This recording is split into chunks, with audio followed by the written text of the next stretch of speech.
저 안철수 혁신 당대표가 되겠습니다. 매수 대신 칼을 들고 직접 우리 국민의힘을 새로 태어나게 하겠습니다. 단일화 번복으로 당내 극심한 분열과 혼란을 초래하고 이재명에게 대통령직을 헌납한 김문수 후보께서는 스스로 거취를 결정하시기 바랍니다. 사랑하는 국민 여러분, 존경하는 당원 동지 여러분, 국민의힘 안철수입니다.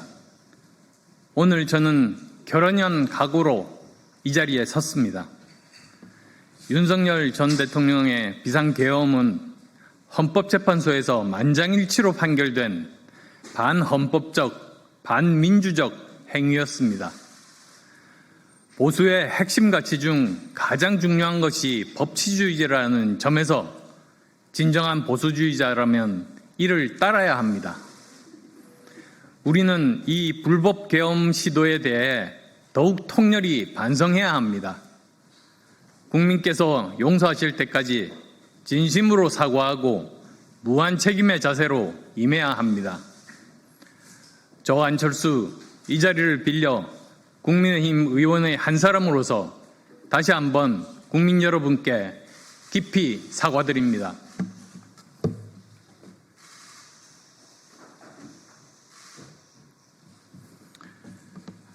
하지만 분명히 말씀드립니다.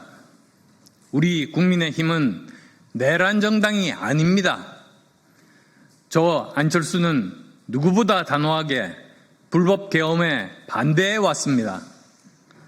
그리고 저와 뜻을 함께하며 헌정 질서를 지켜온 많은 동지들이 우리 당 안에 존재합니다.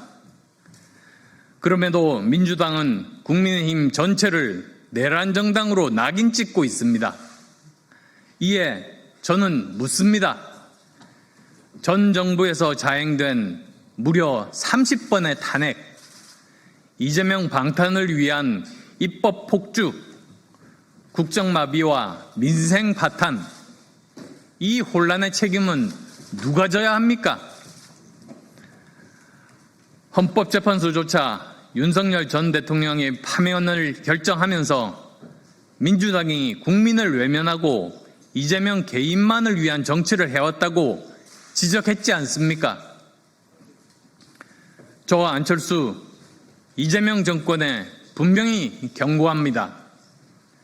죄가 있다면 누구든 예외 없이 법 앞에서 심판받아야 합니다. 그러나 야당 탄압으로 자행되는 정치보복에는 결코 굴하지 않겠습니다.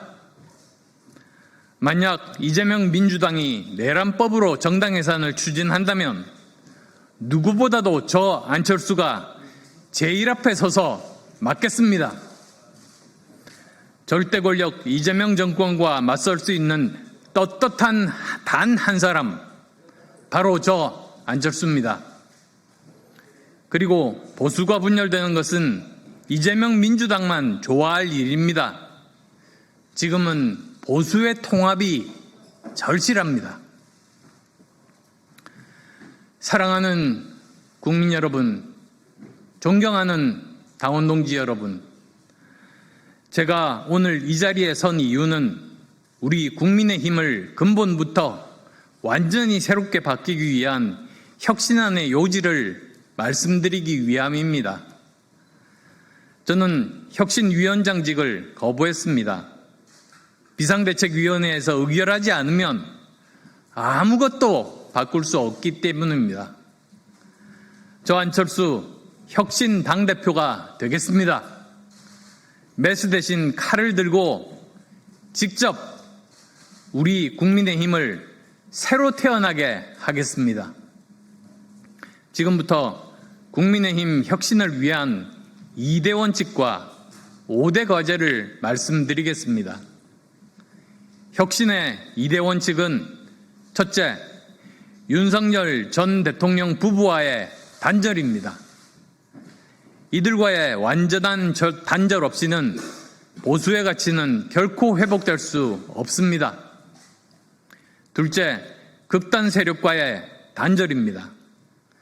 계몽령이라며 계엄을 신봉하고 헌법재판소의 탄핵 심판을 부정하며 음보론적 세계관으로 보수 민심을 왜곡하는 집단과의 단절입니다.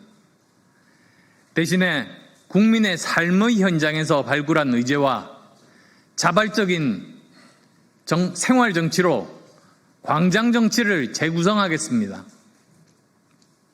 혁신의 5대 과제는 다음과 같습니다. 첫째, 인적 쇄신입니다.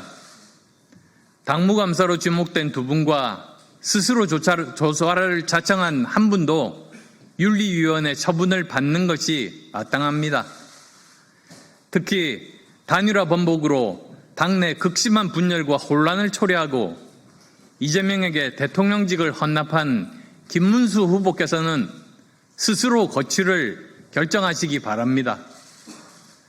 또한 외부 전문가들로 구성된 백서편찬위원회를 발족하여 계엄, 탄핵, 대선 과정의 행적을 기록하고 그에 상응하는 조치를 하겠습니다. 백서에 따라 윤리위원회에 회부할 사람들은 윤리위원회에 회부하여 상응하는 조치를 취하도록 하겠습니다. 둘째, 당헌 당규 개정입니다. 먼저 윤 대통령이 수평적이고 상호보완적이던 당정관계가 아니라 당을 정부의 부하로 바꾸기 위해 개정했던 당헌 당규 부분을 모두 원래대로 복구해야 합니다. 당대표 선출 관련 규정도 예비 경선은 100% 국민 여론조사로 4인 경선은 현재의 당원 8대 국민 2 규정을 당원 5대 국민 5로 바꾸겠습니다. 그리고 광역단체장 후보는 부정확한 여론조사 대신에 미국의 코커스처럼 당원 100%로 선출하는 것을 검토하겠습니다. 아울러 최고위원이라는 낡고 권위주의적인 명칭을 부대표로 변경하고 최고위원 회의를 당대표단 회의로 변경하겠습니다. 셋째, 원외 당협의 강화입니다. 원외 당협위원장 대표단을 구성하고 원외 대표를 당연직 최고위원, 명칭 변경 후에는 부대표로 모시겠습니다. 당의 주요한 안건은 전체 당협위원장이 참여하는 당원총회를 개최해서 처리하겠습니다. 넷째, 인재 강화입니다. 강화할 인재군으로는 청년, 기업가 출신, 당직자 및 보좌관 출신으로 중점을 두겠습니다. 먼저 내년 지방선거에서 청년 공천을 획기적으로 확대하겠습니다. 현행 10%에서 30%로 올리겠습니다. 선진국 수준으로 기업가 출신의 영입 확대 추진하겠습니다.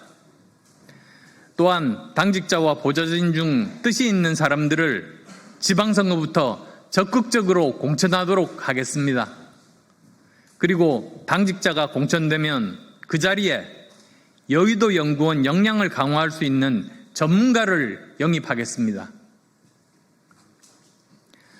다섯째, 실질적인 당내 청년당 창당입니다. 청년당은 지금까지 시혜적 보조적으로만 운영되어 유야무야한 존재였습니다.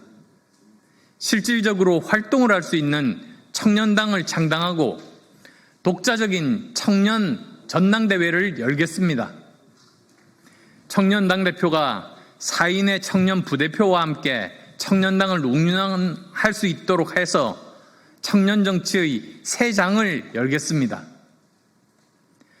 청년 전당대회를 통해 뽑힌 청년 당대표는 당연직 최고위원, 명칭 변경 후에는 부대표로 활동하게 됩니다. 사랑하는 국민 여러분, 존경하는 당원 동지 여러분, 이제 우리 당은 다시 태어나야 합니다. 극단과 음모의 정치가 아니라 상식과 미래, 합리와 책임의 대중정당으로 거듭나야 합니다. 국민의힘을 근본부터 다시 세울 사람, 저 안철수가 혁신 당대표로 당 개혁을 완수하겠습니다. 국민의힘을 바꾸고 보수의 내일을 다시 세우겠습니다.